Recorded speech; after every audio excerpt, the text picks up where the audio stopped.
My name is Victoria, and today I will be teaching you how to crochet a watermelon garland. This garland is a very beginner-friendly project and is oh so cute. It is comprised of chains, single crochet, and double crochet stitches, which is very beginner-friendly. You will need to know how to single crochet, double crochet, and chain because I will not be covering that in this video. But in the end, you will end up with this cute watermelon. You can make the garland as big or as little as you want. I made 3 watermelons so it would fit in the frame of the video, but you can make as many, 10, 20, even 30, depending on your needs. Thank you for watching. Hello, today we will be working on the watermelon garland. This garland is very simple for beginners and will be pretty easy to make. The supplies you will need will be scissors, a 5.5 millimeter crochet hook, a yarn needle, some glue, some green yarn, some pink yarn, and a small bit of black. All of the yarns are worsted weight acrylic. Okay, so to start the watermelon, what we're going to do is we're going to make a slip knot. You can make a slip knot any way you like, but how I do it is I cross the yarn over, put the little tail behind it, and pull it through. We're then going to insert our crochet hook, tighten it, and chain 3. 1, 2, 3. We're then going to single crochet 8 times into the first chain that we made. 1, 2, 3. All these chains will be made in this. All these single crochets will be made in the same chain. 4, 5, 6, 7, and 8. You can already see the shape of the tiny watermelon coming to life. So next, we're going to go on to row 2. We're going to chain 2 to start the row, and then double crochet twice into each stitch. So wrap your hook around, wrap the yarn around your hook, insert, yarn over, pull through, yarn over, pull through 2, yarn over, pull through 2. And we're going to repeat. We're going to skip to the next stitch because the chain 2 counts as a double crochet in the first stitch. So we're going to insert our hook, 1 double crochet, and 2 double crochet. I'll see you back at the end when we finish this row. Just remember, 2 double crochet in each of the single crochets from the previous row.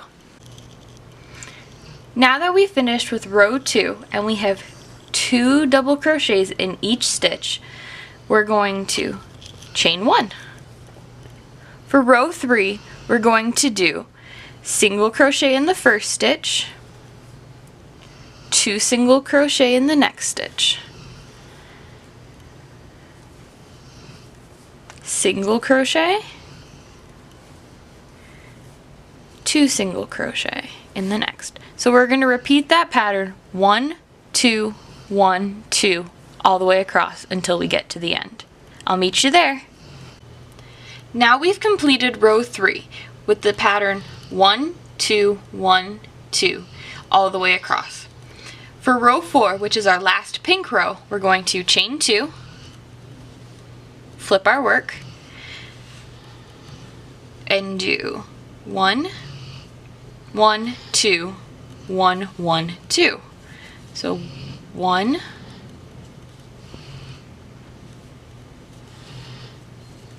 1, and then 2 in the next stitch.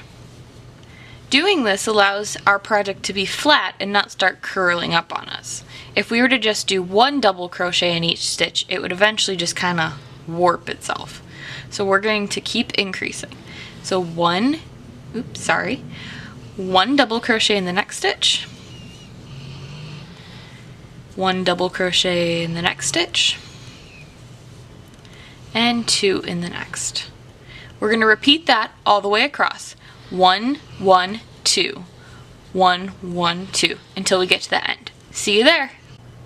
Now we've finished all of our pink. 4 rows, single crochet, double crochet, single crochet, and double crochet.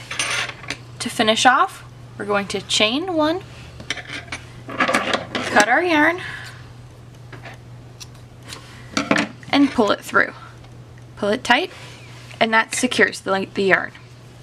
Now we're going to take our green yarn and pull a little bit out, and we're going to make a slip knot.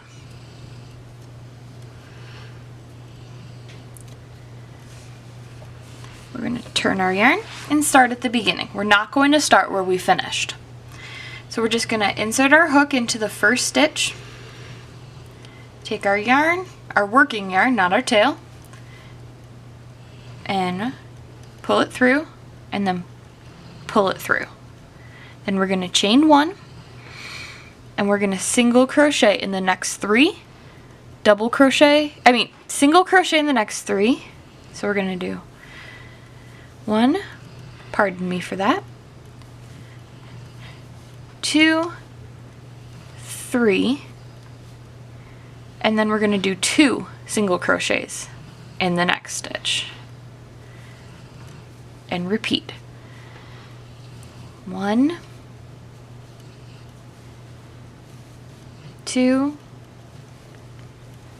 3, 1, 2. And we're going to work that all the way across until we're at the end. I'll see you there. Now we have the rind on our watermelon. As you can see, it definitely looks like a watermelon slice. After you're done, you can block this project if you want to help it sit better, or since it's going to be hanging anyway, you can just leave it like this. To finish off, we're going to do the same thing. Chain 1, snip our yarn, pull it through. Now you can weave in your ends. I'm just going to do 1 for demonstration.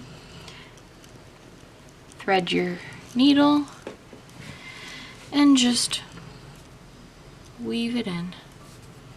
Since this won't be something that will be washed really or anything, you really don't need to weave it in too tight. We just need to hide those ends. And then we're gonna snip the end. Now we have our finished watermelon slice. So we're gonna add seeds. Now you can embroider seeds if you want to, but since this is a beginner class and it's not something that's going to be washed and it's more of a decoration, we're going to make little seeds and we're going to glue them on. To do this, just make a simple knot in your black yarn. Don't pull it too tight. And then we're going to trim the end and trim it right up against the knot. We're going to use this knot as our seed. On the example, I did 5 seeds, but you can use as few or as many as you'd like. So just repeat the process until you have as many seeds as you'd like. To stick them on, I'm using tacky glue. You can use a fabric glue or whatever you want. Just make sure it's something that's strong, but I wouldn't recommend hot glue.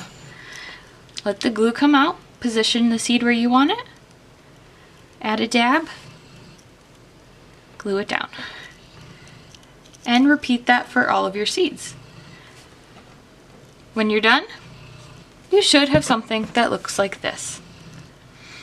Repeat this process for as many watermelons as you'd like to make a garland. It can be as many, 30, you can do 10, depends on how big of a spot that you're going to hang it in. If you're going to hang it over a doorway, maybe 15. So when you're done with all your watermelons, we'll come back and we'll stitch them together. See you then! Now that we've completed multiple watermelons, we're going to attach them together to make the actual garland. So let me move these to the side for now. We're going to start with a chain, a slip stitch to make a chain, sorry, and we're going to leave a pretty long tail so we can use it to sew.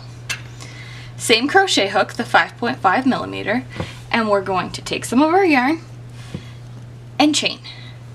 1, 2, 3, 4, 5, 6, 7, 8, 9, 10. We're going to go all the way to 20. 11, 12, 13, 14, 15, 16, 17, 18, 19, 20. This will be the chains that will support our watermelons. So we're going to chain one more, cut our yarn, leaving a generous tail, and pull the last one through to form a knot. So now we have a chain 20 and 2 tails. We're going to take one of our watermelon, we're going to take our needle, and we're going to thread one of the tails from the chain onto the needle. Then, going into the pink part, not the green, we're going to... Now you should have completed your watermelon garland. You can make this as big as you want or as little as you want. You should have glued on your little seeds or embroidered them if you're more of an advanced student. Thank you for taking this class. I really appreciate your time, and feel free to leave comments down below. A copy of the written pattern will also be found below. Thank you for watching.